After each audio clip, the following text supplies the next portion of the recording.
അക്കാലത്ത് വാടിയാർ കുടുംബത്തിലെ മഹാരാജാവ് പണി കഴിപ്പിച്ച മൈസൂർ കൊട്ടാരത്തിലാണ് നമ്മളിന്ന്. പറയാതിരിക്കാൻ വയ്യ, മസ്റ്റായിട്ടും പോയി കാണേണ്ട ഒരു സ്ഥലം തന്നെയാണ് ഇത്. ഇതിലെ ഓരോ മുക്കിലും മൂലയിലും തൊഴിലാളികളുടെ ആത്മാർത്ഥതയും വേർപ്പും നമുക്ക് കണ്ടറിയാൻ സാധിക്കുക.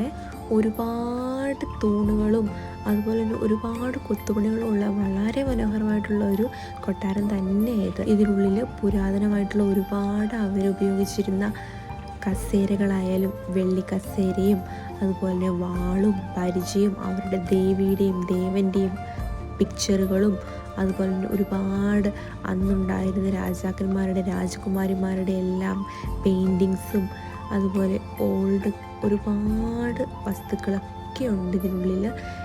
കണ്ടു തീരാൻ ഒരുപാട് നേരം എടുക്കും. ഇത് അവരുടെ അമ്പലമാണ്, പുണ്യപുരാതനമായിട്ടുള്ള അമ്പലമാണ്. ഇതാണ് ഔട്ട്ലുക്ക് വരുന്നത്. ബാക്കി അടുത്ത വ്ളോഗിൽ